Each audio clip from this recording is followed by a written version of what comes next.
How would it be to be an Orang Asli in today's modern Malaysia? And how would it be to have to explain to people about your beliefs in culture and land rights, even if you're considered Bumiputra?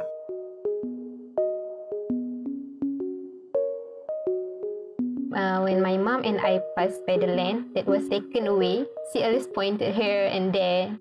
Then the story to me that here was their old home. They used to have many trees, fruit, and river. And she said back then, when she feel hungry, they just need to harvest the food from the tree or go fishing. She also told me that the river was clear and big, but she never understand why the river can disappear and left only sand there.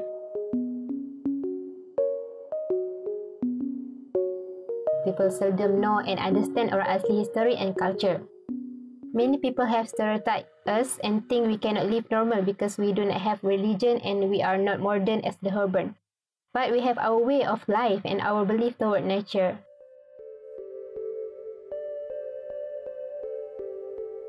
Welcome to Audio Stories, a 𝗕𝗥𝗔𝗡𝗧 special edition show in collaboration with Empower Malaysia.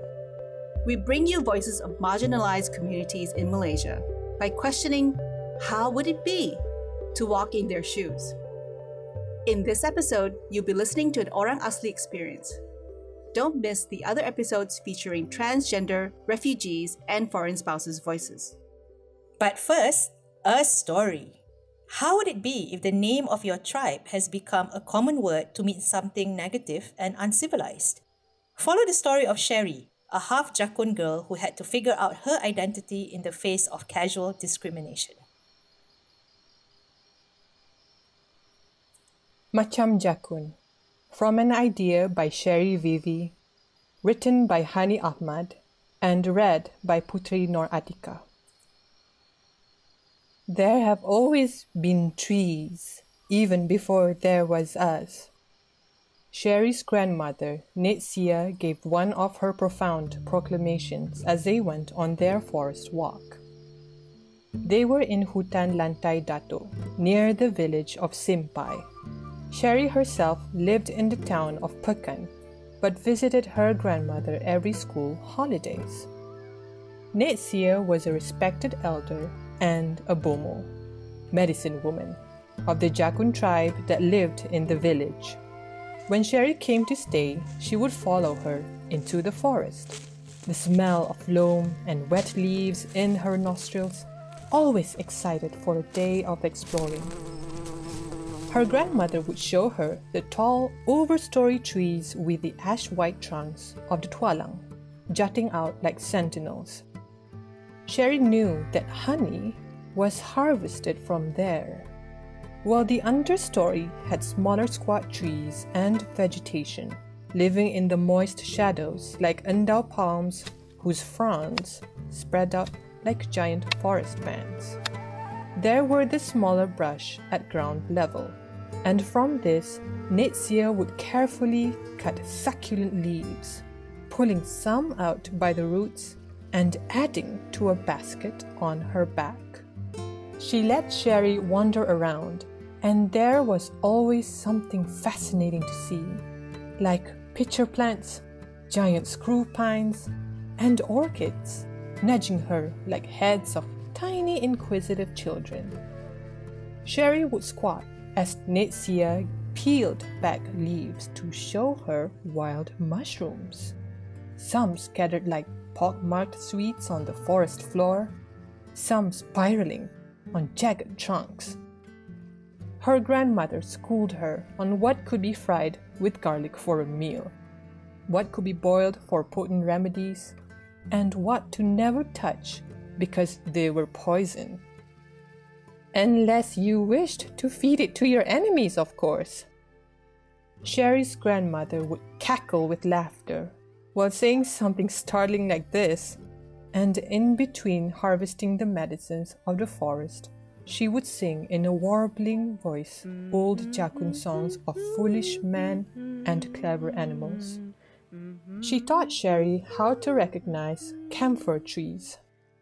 Your great-grandfather used to collect sap and resin from these trees and sell them to traders. This is a wonderful tree, Sherry. You must respect it. Its bounty can repel mosquitoes, have curative properties, and many people all over the world pray with the scent of camphor, giving them communion with their gods. Do you do this, grandmother? Asked Sherry. We pray to nature and its spirits, dear. It's 𝗕𝗏𝗔𝗡𝗚 belief that everything here, on this earth, in this jungle, has a soul and spirit. This is why we must treat everything with respect. Each time I take a leaf or fruit or root, I say a little prayer and thank them for helping us. Now, give respect to 𝗕𝗏𝗔𝗡𝗚. 𝗕𝗏𝗔𝗡𝗚, Sherry knew, was a female nature spirit. Sometimes it took form of a cicada. She was very careful to make sure where she stepped in the forest when camphor trees were nearby. She would take out tapioca steamed and wrapped in banana leaves from her haversack and laid it at the foot of the tree. This was to appease 𝗕𝗏𝗔𝗡𝗚 and ask permission to harvest her trees. Back at her grandmother's house, Sherry was always fascinated by her healing ceremonies. Many people came to see her grandmother to cure their ailments, even some from other villages. She made poultices, medicinal broths, and charms. 𝗕𝗓𝗟 would tell Sherry how she had learned from the knees of her own elders, and of rituals done during full moons. She wrote nothing down and did not learn from books. You have to learn this ilmu by heart, said her grandmother. Our people live it every day, and with constant practice, it becomes a part of us. Sherry watched, wide-eyed, as her grandmother sang and chanted to her many patients. Sometimes she would massage their backs with a special oil to get rid of sprains and pains. In a corner of her house, there was always tapioca steaming, and if her patient was hungry after a vigorous session, Sherry made them a cup of tea and gave them tapioca with salted fish. This was her task when she stayed with her grandmother, to greet the patients and make sure that they felt welcomed. Sherry took this task very, very seriously.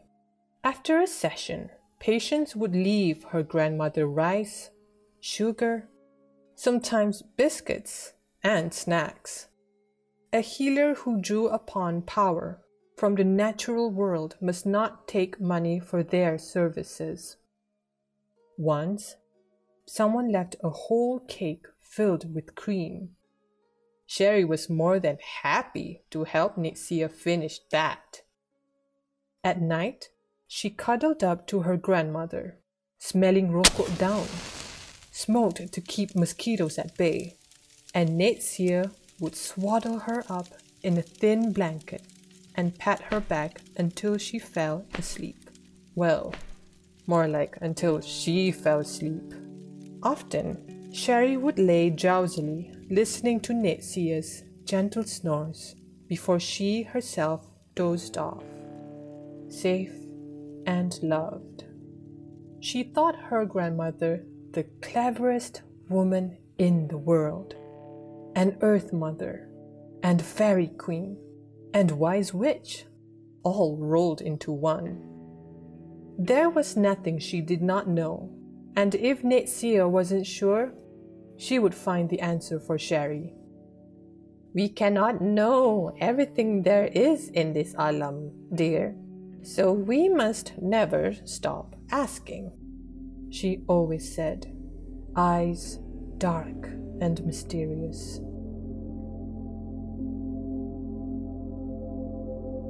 Janganlah diri situ macam 𝗕𝗏𝗡𝗚. Sherry looked up with a start. This had been happening lately, since she started going to school. ever so often the word Jakun would pop up, and it carried with it a negative meaning. Uncivilized, dirty, stupid. This expression, macam Jakun, slipped out naturally from people's lips. Once, she went shopping with her mother and heard a woman admonished her child who was pulling shirts from a pile of stuff manically. Baik-baiklah sikit. Janganlah macam Jakun. Macam Jakun. Like a Jakun. Janganlah macam Jakun. Don't be like a Jakun. Excitednya macam Jakun lah. Gosh, so excited like a Jakun. This last one was spoken by a boy named Timmy. He had a glorious new box of color pencils, and when everyone crowded to see it, he laughed at their awe. It implied that they, like a Jakun, was unused to nice things. Sherry frowned when she heard this, but said nothing. Being mixed, she did not look like an Orang Asli. And though she was never embarrassed being half-Jakun, she never spoke up against the slurs either. Somewhere in the back of her mind, she knew that the words were unkind and careless, not to mention degrading, but she disconnected it from her grandmother and her village. Surely they met some other people? Maybe Jakun was not just special to her heritage. Maybe there was another village where people were more primitive and savage. And even then, as she comforted herself with these thoughts, her cowardliness burned inside. "Speak up!" something said in her, but she did not know how to even begin. It did not help that as she grew up, she had less and less time for her grandmother. And so, when she heard this comparison bandied about from time to time, she convinced herself that it had nothing to do with her. Sherry started working and kept her Jakun side quiet. She made a friend, Raisha, who was smart and funny. They started going out together, drunk on youth and the sudden independence of having money of one's own to spend. There were other Orang Asli working in their company, and Sherry heard through the grapevine of discrimination against them. How Orang Asli workers had difficulty asking for pay raise or given flack for keeping to themselves, or told off for their animistic beliefs. Sherry herself was doing well and did not think too much of this. Perhaps some instinct told her to distance herself from them, hanging out instead with Raisha and her friends. Soon, she was up for a promotion, a managerial role in another department, a step up from the admin work she was doing. On the day of her interview, Sherry was nervous. The manager from the department she wanted to go to flipped through her particulars, nodding while reading when he suddenly stopped. "You ticked here line for religion," he said. "Yes, but you are Bumiputra, right?" Sherry swallowed and said, "I am half Orang Asli. My father is Orang Jakun." "Really?" said the manager. "I can't tell. You look Melayu." "So you're not Muslim? You don't believe in God?" Something bristled in Sherry. She was afraid of questions like this that made her out as an other and not part of the desired tribe. "My mother is Buddhist, but my father's family have their own beliefs. They believe in ancestral knowledge and worship the natural world." Sherry did not know why she had to explain this. After all, her ability to do the job had nothing to do with religion. Or did it? She continued. Anyway, I am a good worker and learn fast. I think moving to your department would open new opportunities for me. The manager was no longer listening to her. He interrupted. This is a great opportunity for the right young person who one day wants to climb the corporate ladder. But he smiled not unkindly. I don't think you are quite ready yet. Try again next year. Sherry did not quite know what happened. Was it because she was half-Jakun that made the manager dismiss her? Was it because she wasn't a Muslim? Outside, Raisha was waiting for her. She wanted to turn away and run off. So, how was it? Her friend asked, draping an arm around her shoulders. I bet you nailed it. Imagine, if we joined the same department, we can start a badminton club. I don't think I'm gonna get it, mumbled Sherry. Raisha was indignant. But why not? You're good at your job. You saved my ass so many times. I don't think I'm what they're looking for. She did not know why she felt sick in her stomach.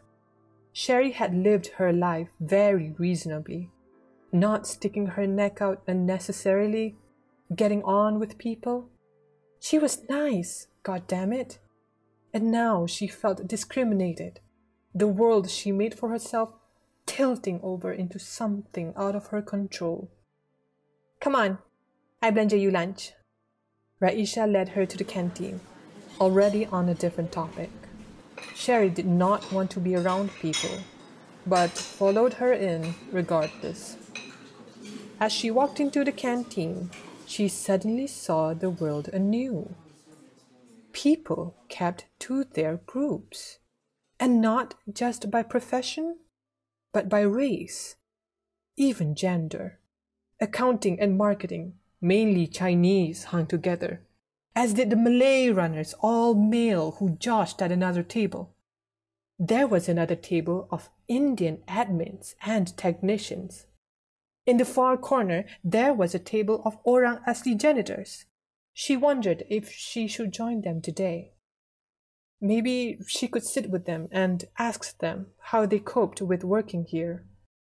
Sherry, over there. Raisha pointed with her tray at a table of admin staff and managers, all Malay. Sherry always ate with them. Was that why the head of department automatically thought her Malay? She turned away from the Orang Asli table, grabbing a plate of mihun and a curry puff. Bits of conversation from Raisha's table reached her ears. You know, that woman was staring at the buffet like she never saw food before, said one of the women at the table, laughing. So I said, Jakun lawat ni, don't you know what a buffet is? So kesian.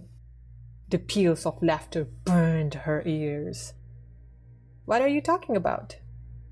Oh, Mel's just telling us about this very kampung girl that just got a job in her department. Her boss treated them to a buffet and she did not know that you can get food as many times as you like. Macam Jakun lah. And maybe because the insult was so nonchalant, or because she suspected she just lost her promotion without really understanding why? 𝗕𝗓𝗓𝗔𝗬𝗦𝗜𝗔's face suddenly came into her mind. Her wonderful, funny, clever grandmother who she had buried deep in her heart, who knew how to talk to trees and cure the people's worries and ailments from her vast knowledge of plants. Her grandmother, who taught her to look to the stars for navigation, but reminded her to keep her feet on the ground, because it was the source of all life. Sherry felt her temper simmer. Calm down, a voice inside her said. You know that I am half-Jakun? She blurted. Everyone at the table stared at her. What? Nola, you are Melayu Cina, right? Mel asked. My mother is Chinese and my father is Jakun. Do you know that Jakun is an Orang Asli tribe? One of the oldest tribes in Malaysia? Older than your ancestors who came here from somewhere else? Raisha looked at Sherry curiously. You never told me this, but you're educated and live in town. So, you think that Jakun people are so primitive? Have any of you ever tried to find out?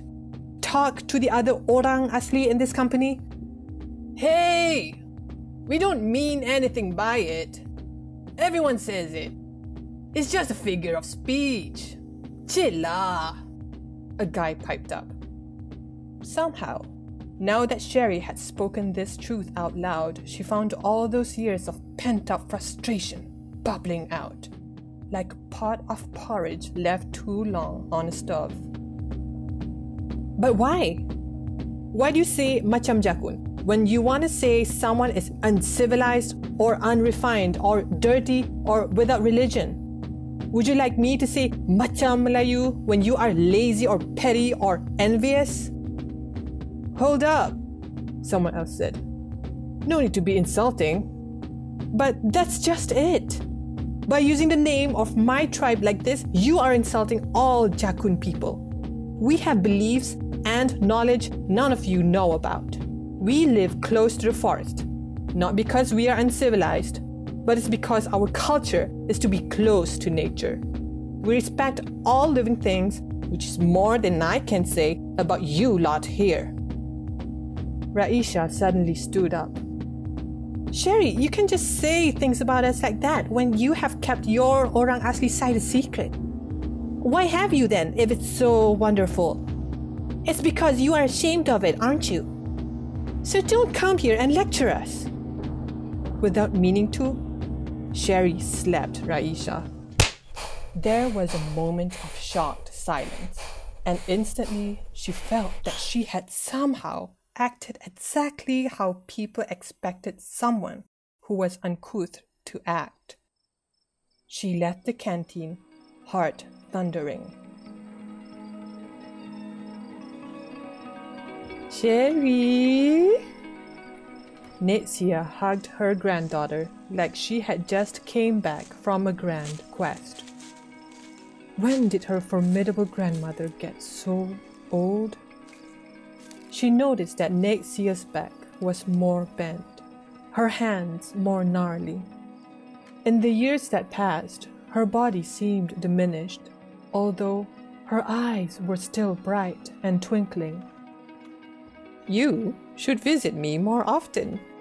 Then you wouldn't be so shocked. 𝗕𝗠𝗟𝗔𝗬𝗦𝗥, always astute, chided her.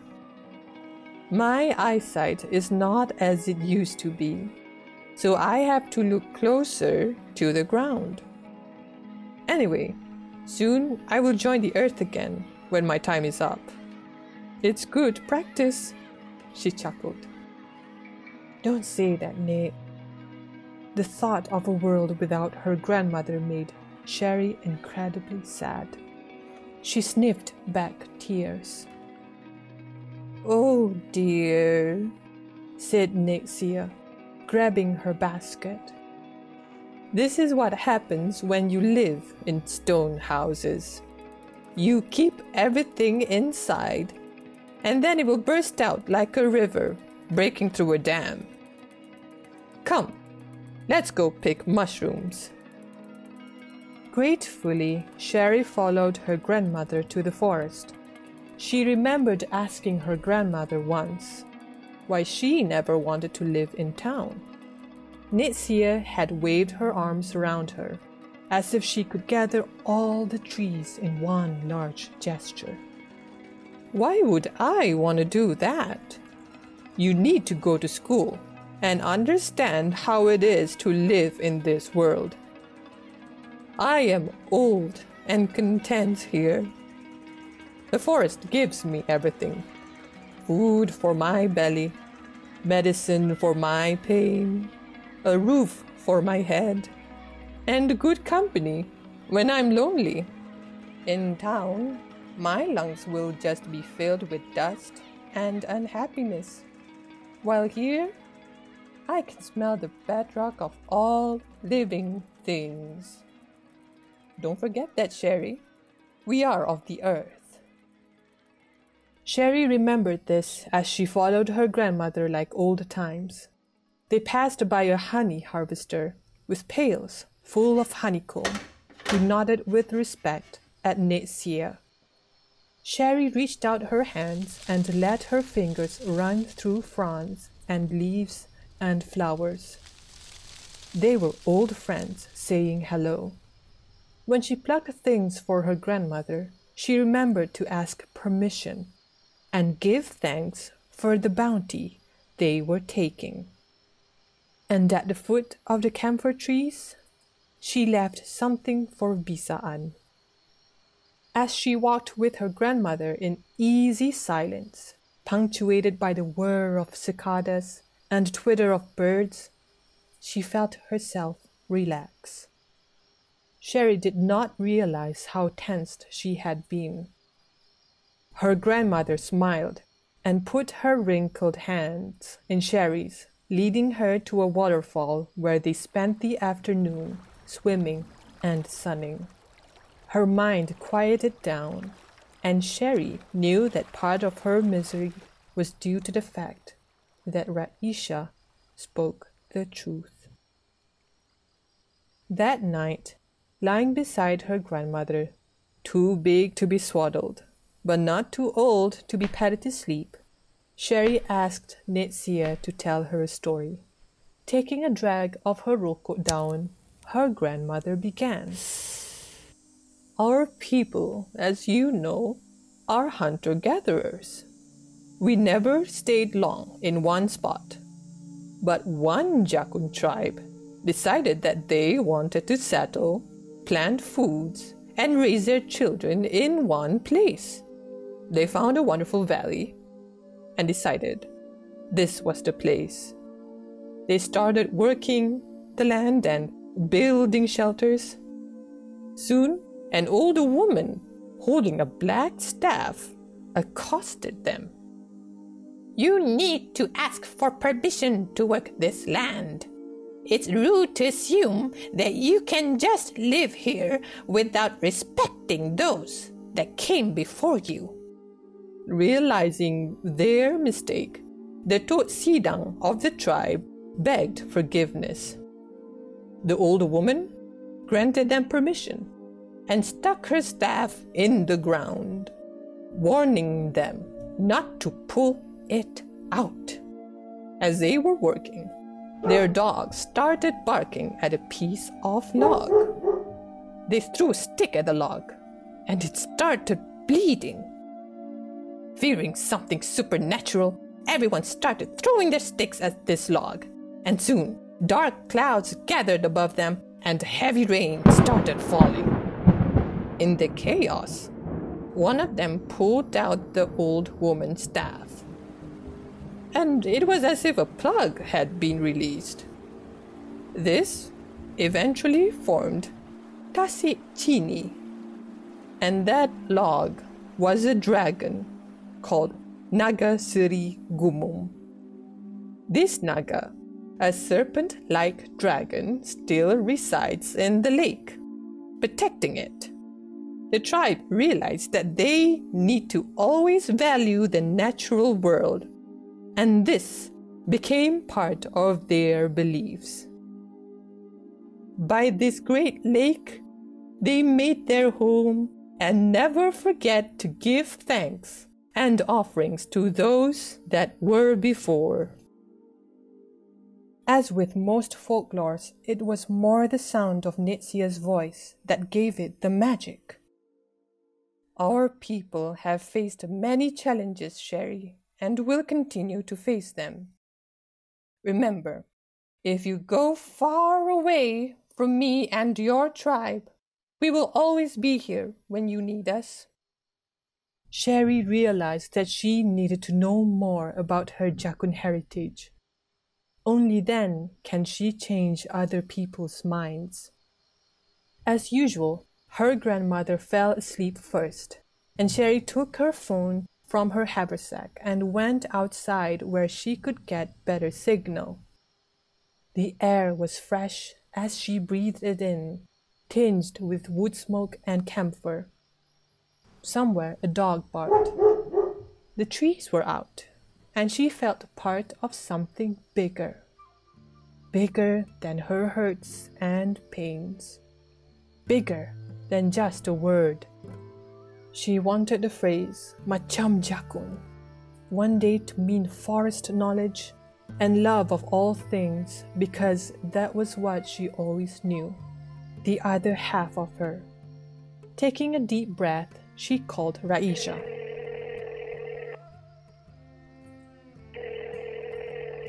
Hello? Sherry? Her friend's voice startled her in the quiet village. I'm sorry for slapping you, Shah. My grandmother, who is Jakun, is the cleverest woman I know and treated everything with respect. She knows so many things, so when people just say 𝗕𝗠𝗟𝗡𝗧 to mean something bad, it hurts. There was a long silence, as if the entire world was holding its breath. And then, I didn't know about your grandmother, or that you are half-Jakun. But that doesn't mean you should just use a word like that without knowing its meaning. I know.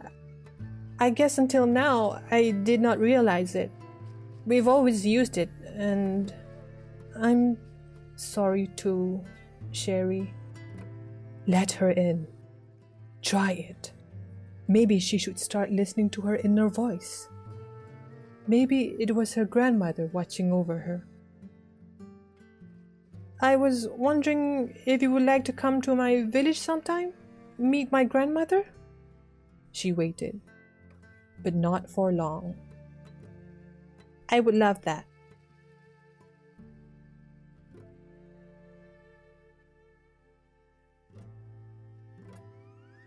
As usual, Honey, when you write a story, it's always really entertaining, and I think you really captured the spirit of everything that Sherry really wanted to say.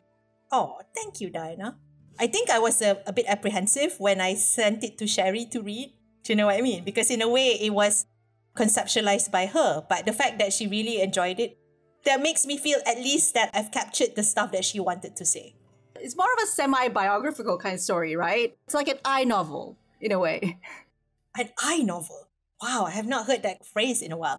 But honestly, writing this has been an interesting experience for me because I have to confess, I am one of the people who use the word Jakun in this manner. In fact, between writing this story and recording the show, I have probably stopped myself using the word Jakun more than 5 times. It is something that I grew up with. I find myself being that person now in my family or friends. When they use it, I'll be like, "Khan, don't say that. It's somebody's tribe." I have become that annoying person. How about you? I mean, Diana, you grew up in Sabah, right? So I think in Sabah, you usually use the word sakai, right? To mean something negative? Yeah. Oh my God. Long time ago, but yeah. We don't realize that these are actually words. They describe the tribe. She brought up this issue at first. It was like, oh, hang on, that's true. I never really thought of it that way because, I didn't know at first that Jakuns were a tribe of people. Basically, that's what people said to her all the time, right? It's not something that you own. It doesn't belong to you because it belongs to our language. But that's not true. That's not where it came from. Exactly. Yeah. So the second part of the show is a conversation with Sherry herself. So we talked to her from her home in Simpai near Pekan, Pahang about her Jakun heritage and her own fight against ingrained prejudices. Since most of this conversation is in Bahasa Malaysia, we will be giving you the gist of the issues discussed in English. So please don't miss it. And just to add a little bit of sprinkle of atmosphere, there'll be some background chickens in the recording. So yeah, just to give you that sense of place. Jadi kan Sherry, kenapa you rasa orang menggunakan perkataan jakun ni sebagai stereotype? Ya, sebab tu saya cakap tadi, saya tak salahkan dia orang sebab dia orang nak gunakan jakun ni, nak mengata atau nak bully. Tak salahkan dia orang. It's like sebab dia orang tiada pengetahuan tentang jakun.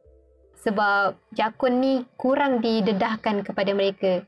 Jadi mereka tak tahu. Jakun ni adalah suku kaum orang asli. But era moden sekarang pun dah menganggap jakun tu sebagai perkataan biasa yang mereka selalu gunakan, yang kebiasaan.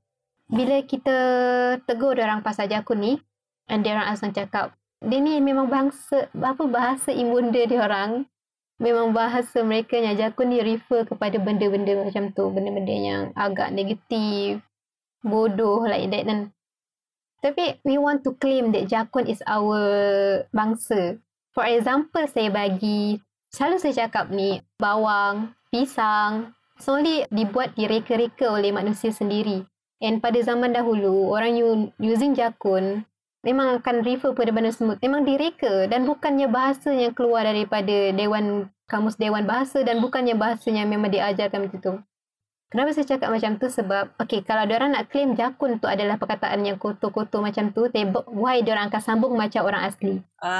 Sebab sangat ramai orang akan guna macam tu. Ya ke? Oh, okey. Saya selalu dengar dia guna jakun aja. Tapi akan ada orang sambung macam orang asli. Selalu. Kotor macam orang asli. Jakun selekeh macam orang asli. Why? Kalau betul jakun tu adalah bahasa diorang, why kena sambung macam orang asli? Oh, faham. But diorang claim itu adalah bahasa diorang. Dan memang diorang diajar macam tu. Dia dah biasa. Kalau sekarang dah tahu, kenapa tak nak ubah? That's why lah saya harap sangat orang asli sekarang bangun dan claim jakun tu sebagai bangsa dan maybe haramkan perkataan tu digunakan untuk perkataan macam itu. It's like macam kalau bawang dan pisang tu boleh bercakap, diorang pun akan mempertikaikan kenapa diorang diguna macam tu. Kunyit kan? Semua dah. Dia akan mempertikaikan kenapa diorang dipanggil macam tu. Sedangkan sebab bendanya direka-reka. So Sherry does not blame people for using the word jakun to degrade or to bully people with. If you don't encounter jakun people in your daily life, you most likely would not know anything about them. The thing is, when she tries to educate people about this, many tell them that the word belongs to their mother tongue, that it is actually a bahasa word used regularly to mean stupid and unused to modernity. She wants to reclaim back the word so everyone knows that it means a tribe and race of people. After all, think of all the words that are now used to mean something else like bawang or pisang. Now, just for audiences out there, bawang, which means onion, these days means to gossip, membawang. And pisang, i.e. banana, actually means bored. I'm so pisang. Yeah, anyway, these are all made-up definitions and not something you find in the dictionary. Exactly like the word jakun. So what's worse for her is that people claim that it's their mother tongue. It does not hold any water. Because most of the time, people tag the word Orang Asli behind it. For example, you are dirty like an Orang Asli, or you are jakun like an Orang Asli. So why would you have to do that if it's not actually an Orang Asli word? So Sherry maintains that once you know this, then you should not continue using it and hopes that Orang Asli themselves will reclaim back this word and hopefully make it illegal someday to use it in this manner. Kalau Sherry sendiri pun pernah ada apa-apa insiden yang berlaku dengan perkataan ni, misalnya Sherry kat sekolah ke, pengalaman sendiri? Okay, kalau pasal pengalaman sendiri, kalau orang selalu guna perkataan jakun depan Sherry, saya buat kes bully lah. Sebab waktu kecil, saya macam tak matang. Dan bila orang mengata jakun, terus insult, menggunakan keganasan. Tapi saya tak pernah pukul lagi rasanya. I'm just warning dengan suara yang kuat dan maybe tolak sikit. Macam tu lah. Dan dia pun tak hidup tenang lepas tu. Sebab Sherry ni gangster juga Sherry ni. So waktu tu saya agak memang tak matang. Dan yelah, perangai budak-budak kan. Sebab tu saya kurang mendengar perkataan jakun ni disalahgunakan dekat sekitar saya. Sebab macam tu lah. Saya tak rasa orang akan berani guna kalau macam tu. Tapi bila saya dah semakin besar, dah masuk sekolah universiti, saya dah start menerangkan jakun tu apa. Bila ada orang guna perkataan macam tu, saya akan tegur baik-baik. Saya bagi tahu ni adalah Jakun salah suku kaum orang asli. Janganlah mengata, sebab it's not sebab mengata saya sahaja, tapi Jakun ni besar. Ibarat macam mengata nenek moyang. It's like Jakun lah awak ni, dan refer kepada nenek moyang dulu. Yes, memang nenek moyang dulu bila keluar memang agak teruja, macam tak pernah nampak kan. It's like because diorang duduk dalam jungle, dan if orang-orang yang dekat bandar masuk dalam jungle pun dia sama, diorang akan teruja dan akan tak pernah nampak pun semua tu, malah akan buat perkara-perkara yang akan menimbulkan kemarahan orang-orang yang di dalam hutan tu. Betul. Saya pernah cakap dekat seorang ni lah, dia buat status orang tu masuk satu tempat dan buat muka teruja-teruja, Jakun engkau ni. Saya cakap macam tu. Saya cakap lah, jangan gunalah perkataan macam tu. Banyak lagi perkataan lain. It's like excited. Bahasa Inggeris pun boleh juga guna macam tu. Why nak guna dia Jakun? It's like more hina sebenarnya kan kalau guna Jakun tu. Bukannya makin hebat. Tak. Then dia marah saya. Dia cakap kat saya, dah memang ni bahasa dia dah. Kenapa nak claim pula? Saya cakap lah, kenapa tak nak menerima pengetahuan baru? Kan sekarang ni saya tengah bagi tahu. Kenapa tak nak ubah? Kenapa nak marah? Dan dia cakap dekat saya, dah kenapa awak yang tak nak menerima? Kalau Jakun ni dah digunakan untuk perkataan macam ni, kenapa awak yang tak nak terima? Dan saya cakap dekat dia, okay, mari kita refer Kamus Dewan. And saya screenshot Kamus Dewan yang dekat Google tu. Saya beritahu kat dia, Jakun ni adalah salah satu orang suku kaum orang asli yang di Semenanjung Malaysia. Dia blok saya, dan bila kita orang jumpa pada depan pun dia tak nak pandang saya dah. Mentaliti seseorang tu macam mana cara dia nak respect orang, mentaliti dia macam mana cara dia nak menerima pengetahuan baru, macam mana dia nak menerima kami orang asli ni wujud juga dekat dunia ni. Semua terserah pada mereka. Kita cuma bagi tahu je. Yalah, hati lain-lain kan. Itulah kalau dah bodoh sombong tu nak tolong macam mana kan, Sherry? Ya. Tapi lepas daripada tu memang diorang tak berani nak guna, dan diorang more respect, dan jadi kawan pun ada. Okay. Memang waktu sekolah dulu macam tu. Jadi kawan pun ada dah. Cara rapat macam tu. Diorang minta maaf. Budak kecil pun pandai minta maaf. When Sherry was younger, she used to lash out at people who used Jakun in this manner. She'll report it as bullying or shout really loudly. But as she got older, and she realized that most of it was used not out of spite, but ignorance, she spent more time explaining to people why it's wrong. Because she feels that using Jakun in that way insults not only her, but her ancestors. Sherry acknowledges that most likely when her ancestors first came out of the jungle, they were probably excited and seen as savages. But flip it around. How different would it be to a city person going to the jungle? Won't they have the same sense of wonder and excitement? If people get defensive when she speaks up on this, she will ask them, why don't you want to learn something new? She'll even show them the dictionary. It's very cheeky, this girl, you know. She'd be like, really? You really think that Jakun is your own word? Let's see the definition in the dictionary. And it pretty much means it's a tribe, you know. And she says, obviously, some people do get angry when they're called out like this. And honestly, at the end of the day, you can't convince everyone, especially if their worldview is so shallow. And of course, some people do apologize and respect her for it. And some have even become her friends.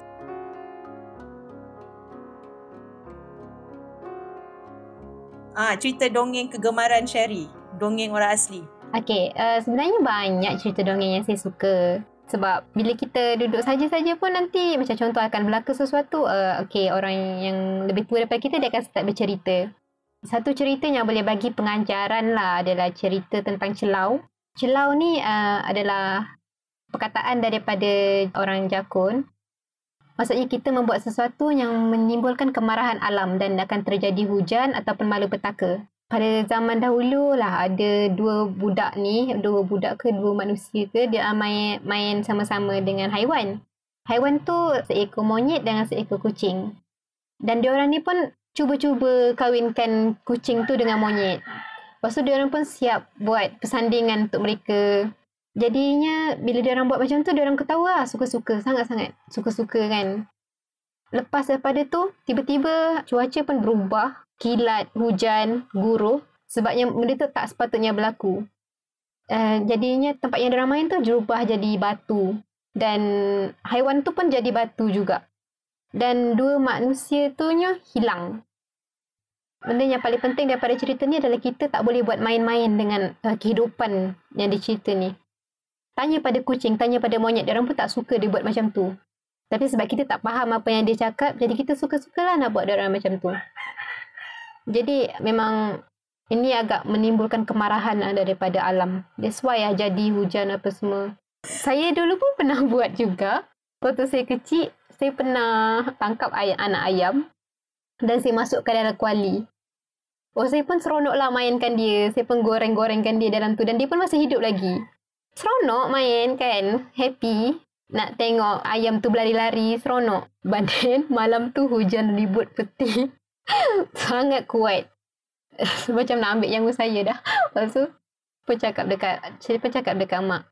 Saya rasa saya ada buat silap tadi. Jadinya, kita orang pun bakar kulit pinang dan potong sedikit rambut, bakar sekali. Dan mak pun berserapah lah bagi tahu. Minta maaf, budak-budak ni tak tahu lagi.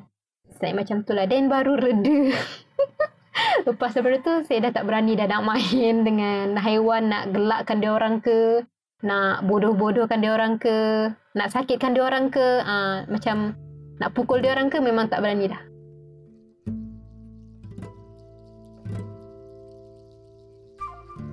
One of Sherry's favourite folklores is about 𝗕𝗠𝗡𝗧. This is a Jakun word that means nature's retribution when you do something against it. And once upon a time, two children thought it hilarious to do a wedding ceremony between a monkey and a cat. And as they were doing this, the sky grew dark with thunder and lightning. A storm descended upon them, and everything, including the animals, turned to stone. Both children also disappeared. So the lesson here is not to disrespect the natural order of things. By treating other creatures as playthings, nature retaliates. Something like this actually happened to Sherry when she was small. She caught a chick, and she dropped it into a wok and pretended to fry it. The fun was short-lived because that night, it stormed. It felt like something was going to come down and snatch her life away from her. Once she told her mother, they burnt nutmeg with some of her hair and asked for forgiveness. Only then did the storm subside. Sherry never made fun of animals again. When she was telling this story, I thought it was really cute. You know, like a little chicken running around a wok. No, it's not funny, honey. That's disrespectful to the chicken. Kepercayaan kami ni, bagi saya sendiri lah, ini pendapat saya sendiri. Saya rasa kepercayaan kami ni lebih kepada menjaga hubungan dengan alam. Pokok-pokok, tumbuh-tumbuhan, hutan, menjaga hubungan bersama haiwan, menjaga hubungan bukit. Memang menjaga hubungan pada semua ciptaan Tuhan yang ada kat dalam dunia ni. Jadi, bila orang cakap kita orang sembah, benda-benda macam tu syirik apa, tapi kami menghormati semangat yang ada kat situ. Diorang nak marah ke diorang apa pun, diorang pun still juga percayanya ada semangat kat situ. Dan kami bukannya sembah macam terlampau mengikut, terlampau sampai nak potong kaki tangan kami, tidak. Kami cuma menghormati mereka, bagi mereka makan maybe, ataupun bila kami nak ambil something daripada tempat dia, kita akan minta kebenaran bagi dia, macam pertukaran. Sebab kita hidup bukan kita je kat sini. Ada lagi kehidupan lain. Ada lagi semangat-semangat lain. Contoh semangat haiwan apa semua. Ada lagi. Tapi orang zaman sekarang suka kacau diorang kan. Pergi buat pembalakan sampai diorang tak ada tempat tinggal. Lepas tu diorang pun dah huru-hara pergi kacau dekat tempat lain. Lepas tu tiba-tiba nak marah. Dah diorang tak ada tempat nak tinggal. Macam mana? Jadi kalau unsur-unsur perubatan tu pula, bila kita dah jaga hubungan kita dengan alam, bila kita dah jaga hubungan kita dengan tumbuh-tumbuhan, jadi tumbuh-tumbuhan pun akan bagi kat kita benefit. That's why orang asli dapat benefit tu, sebab diorang jaga. Dan orang yang kat luar, diorang tak jaga. Dan diorang lebih prefer kepada modern days. Okey lah, diorang ada perubatan modern. Tapi bagi kami yang susah nak keluar, kadang-kadang pun kalau pergi hospital pun diskriminasi. Tak nak layan, kotor lah, hitam lah, apalah kan. So we prefer to guna traditional. Orang Asli believe in a close relationship with all of God's creations. When people say they are merely idolaters or without religion, this is an ignorant statement. Their beliefs encompasses a deep respect for nature, spirits, hence why they give offerings and ask for permission when they go into the forest to take the bounty. After all, we are not the only living things on earth. Animal spirits, for instance, are disturbed when too much development encroaches into the jungle. And once they lose their place, obviously they will disturb other areas. It's only logical if someone takes your home away from you, right? Orang Asli still practice the old ways of getting curatives from the jungle. Sometimes they live too far in the interior to go out for medical services, and sometimes they get discriminated. Because this happens, so many still rely on the jungle to cure their ailments. Dan untuk perubatan yang macam ritual-ritual tu, orang-orang yang terpilih je ada, dan diorang pun, dan perubatan yang diorang dapat tu pun bukan daripada yang diorang selalu fikirkan, sebab diorang kan tahu dengan diorang punya pengetahuan, which is kalau bomo tu main dengan syaitan, bela hantu. Tapi kami bomo tu bukan bela hantu, maybe dia dapat daripada haiwan, maybe daripada ular, maybe daripada penjaga daripada hutan, maybe daripada harimau. Mereka gunakan untuk menyembuhkan orang. Jadi ritual-ritual tu saya tak dapat bagi tahu sebab saya tak tahu. Ya, memang saya tak tahu. Saya bukan insan yang terpilih tu. Diorang pun ada tempat sulit diorang masing-masing. Diorang ni memang terpilih ke atau boleh belajar ke? Ataupun dia diwarisi ke? Macam mana dia punya? Sorry, saya sangat berminat. saya suka cerita macam ni. Macam mana tu? Okay. Macam mana tu? Apa yang boleh cerita sikit? Dia ada dalam macam-macam cara. Okey, contoh orang yang berpendapat. Orang yang pendapat ni contoh satu hari tu dia pergi ke hutan, tiba-tiba dia nampak telur. Then dia tak nak ambil, tak nak kacau. But then esok dia datang ada lagi. Dia tak nak ambil lagi.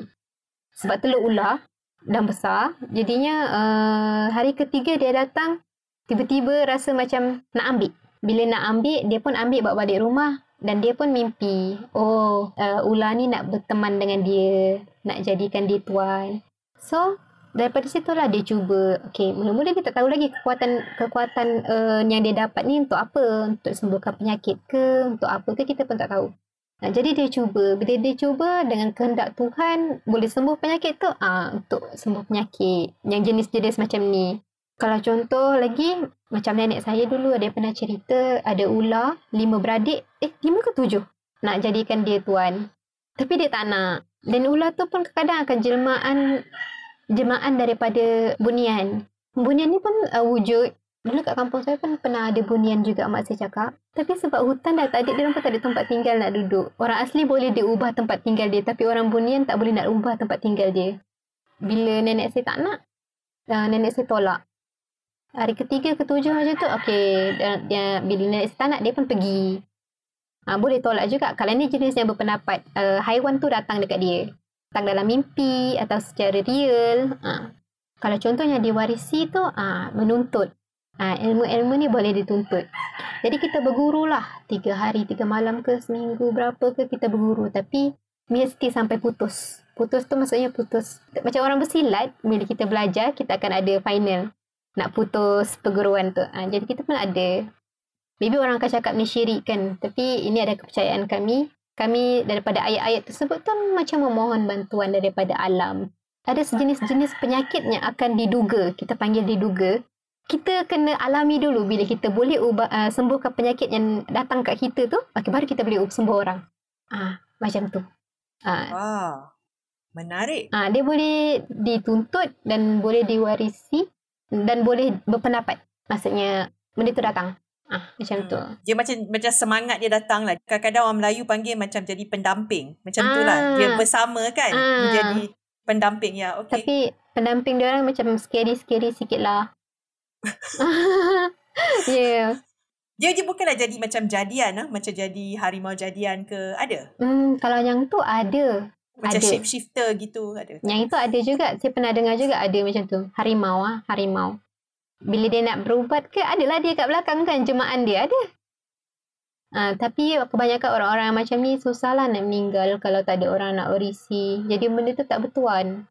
Tapi tak adalah ada orang sembah macam mana pun. Tak ada pun. Bagi makan. Lepas tu esok ubat orang. Macam tu je. Dan satu je dia orang punya pantang larang. Tak boleh ambil duit. So, diorang kena tolong. Ikhlas, memang diorang akan tolong dengan ikhlas. Tak pernah ada orang berkira ke apa ke. Tak ada. Dan mostly kita sendiri yang akan bagi diorang. Bagi diorang keropok, biskut, apa semua. Tu diorang akan ambil. Tapi kalau bagi duit, diorang akan tolak. Nanti benda tu akan terbiasa. Maybe kot. Tak tahu. Saya buat ekspresi sendiri yang tu. Maybe sebab saya rasa macam bila kita bagi duit, dia akan menyinggung perasaan benda tu. It's like macam, macam dia tolong tak ikhlas. Macam tu, maybe lah.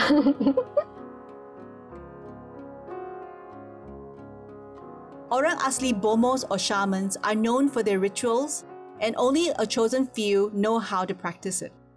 Many people hear the word bomo and instantly think it's black magic derived from jinns, but an Orang Asli bomo derives their magic from nature, for example from a snake or a tiger or a guardian of a forest, and they use the strength to heal people.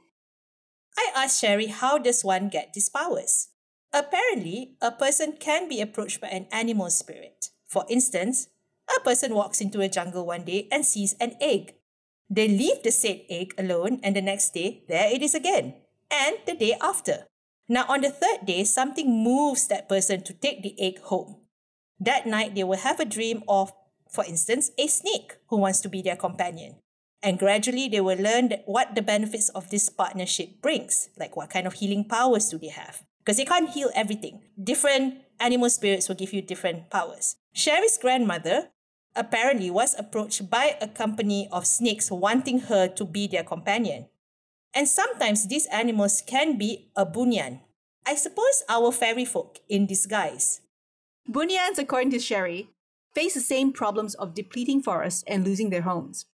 Her grandmother refused this invitation until eventually they let her be. Apparently, you do have a choice in the matter. Powers can also be learned from a mentor, but you have to do it until you can putus, or separate from your teacher, similar like martial arts. So there are many ways to gain this knowledge, from inheriting to learning to being chosen by the spirits themselves. There are rituals, chants, tests that a bomo needs to go through before they can heal people. And of course, being the very capable person I am, I went further to ask if there are shapeshifters within her culture. Just like were-tigers, right? And she says that some can appear behind the bomo, like the animal itself, like the spirit itself appears behind a bomo when they are deep in their rituals. It feels very similar to the Malay mystical world, because if this is the case, sometimes it can be hard for a person to die without an heir. A sucker, I guess, right? But then she told me that coexisting with a spirit companion is really not that hard. You just need to look after it and feed it. Hear that, Diana? It's not hard to have an animal spirit companion. Would you seek for one? Everything that we've read tells you to please be careful when you're trying to do this kind of thing, right? Because, you know, it's hard enough trying to figure out the mind of another human being.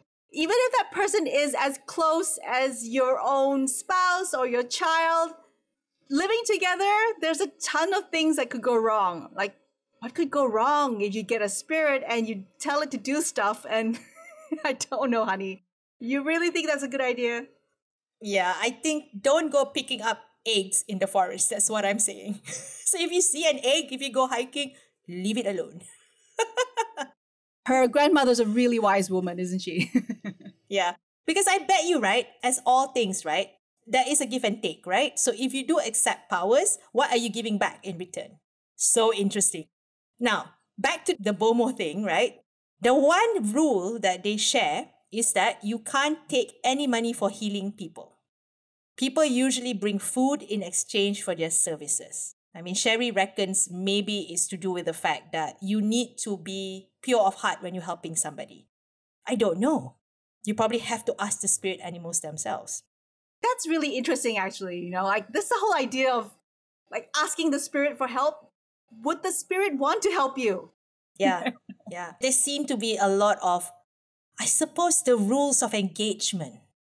You know, like how do you appease them? How do you make them happy? What really are their motives? This is all very fascinating stuff, Diana. It's also the way they interpret it. If you read those stories about asking fairy folk for help, their understanding of things is completely different from yours, even if they don't have a sinister motive. But, you know, like their interpretation of stuff is different. I think that's an important lesson to take away. Be careful what you ask for. Yes, be careful what you ask for. But I guess it makes sense if you are living in the jungle and you are jostling up to all the other creatures that live in the jungle. And I suppose partnerships happen in a different plane of existence.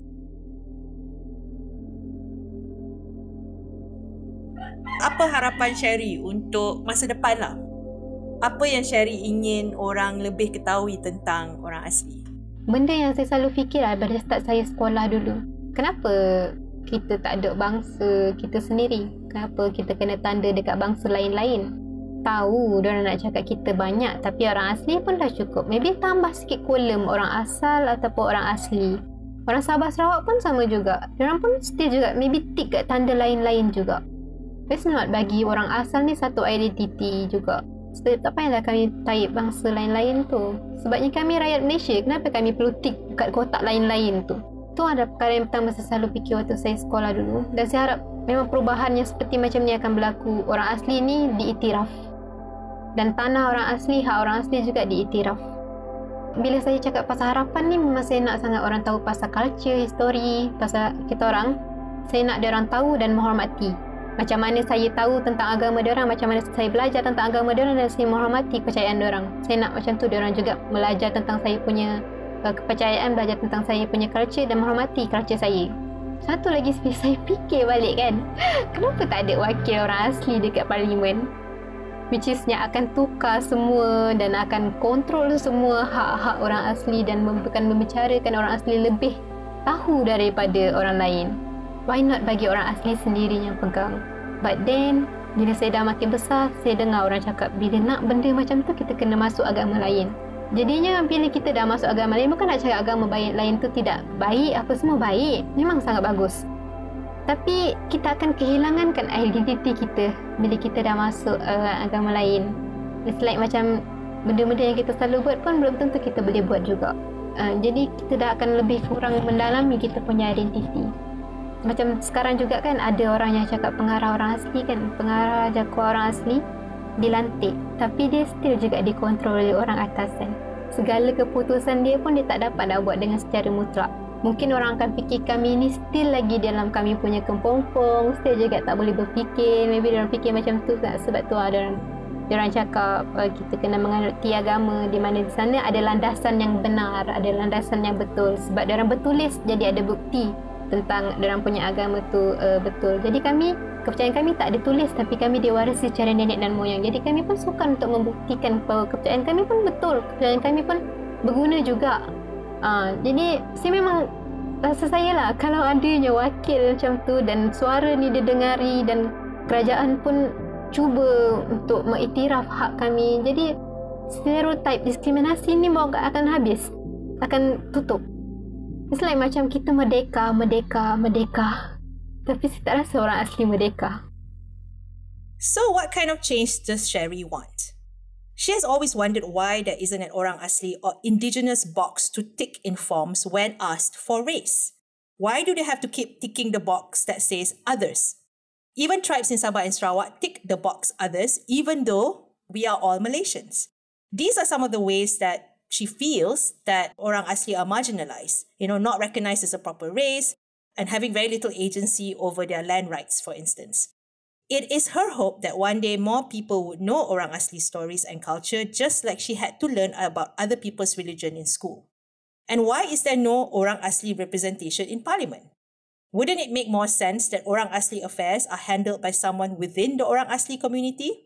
These are questions that she asks. And as she grows older, Sherry realizes that what religion you are plays a part in how far you can get in office. Not that other religions are bad, but she feels that they lose a part of the identity when they convert. And even when an Orang Asli gets into a position of power, they're still controlled by someone else. There's very little autonomy in that respect. Maybe it's still the general consensus that Orang Asli are unable to think for themselves. Perhaps part of it is due to the fact that the tradition is an oral one. With very little written down, it's hard to have tangible proof of the validity of their beliefs. So representation is important. We all shout Merdeka, freedom. But Sherry doesn't think the Orang Asli are truly free.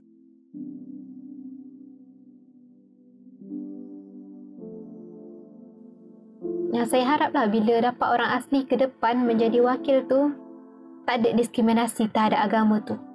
Dan daripada segi histori apa semua tu macam saya cakap tadi lah, wujudkan, mungkin bukan wujudkan, tapi tambahkan subjek asal-usul orang asli, histori orang asli dalam sejarah sekolah rendah.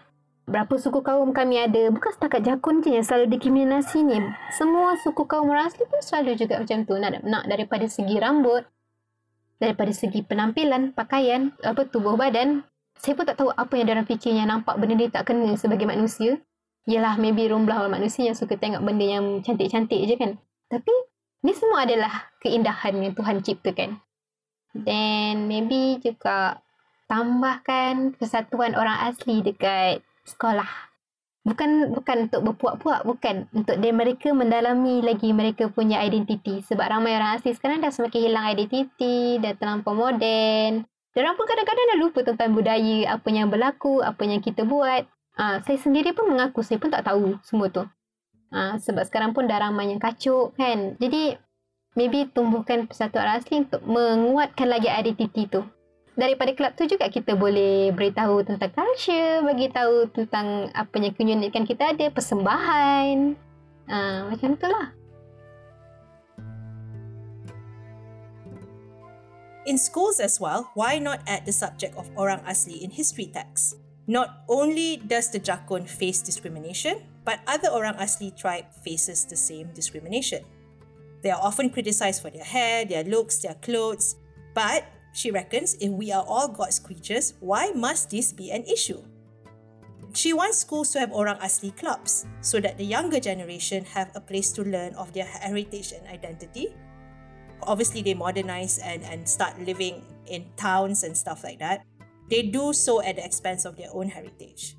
Sherry herself admits she still has much to learn and she continues to dive deeper into questioning her identity and the issues surrounding it. After all, wouldn't all our lives be richer if we can all learn from each other? I want to tell the Orang Asli community that don't be afraid and continue to fight for the right of Orang Asli. But most importantly, I believe everyone play an important role to make sure they do not discriminate Orang Asli, respect our identity and way of life. We are Malaysian too, right? Audio Stories is made possible by Empower Malaysia with funding from the United Nations Trust Fund to End Violence Against Women. Special thanks to Sherry Viviey for sharing her story with us. As a final word, we urge you to take interest in the hidden communities that are around you. Engage with them. Simple acts of activism can begin by just asking them to tell me your story. Be curious. And most of all, be kind, because all of us can use a little kindness in this world. The next time you find yourself using the word Jakun, remember it's someone's tribe. And if you know of any Orang Asli in your community, reach out to them and ask them about their heritage. You can check out YouTube channel Apa Kata Orang Asli for fun videos on Orang Asli culture. 2 books you can find in our stores are Batin Long bin Hawk's Best Hyang Dene, I am butchering it, I apologize, and other Jahat stories. 4 myths that circles around shamans, fierce battles and cosmic creation, as narrated by a revered Jahat shaman. It was recorded by anthropologist Duncan Holliday, poet Chin Woon Ping, and linguist Teo Boon Seong. Another book you can check out is Death of the Dragon God Lake, Voices from 𝗕𝗡𝗡𝗡.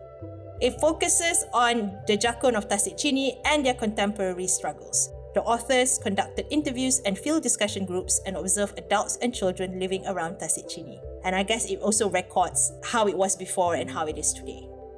This has been Audio Stories, a TBNT special editions show. We are produced by Renegade Radio and supported by Alyssa Pong and Stephanie Ong. Macam Jakun was read by Putri Nur Atika and written by Honey Ahmad. And as usual, we are your friendly neighborhood book nerds, Honey and Diana.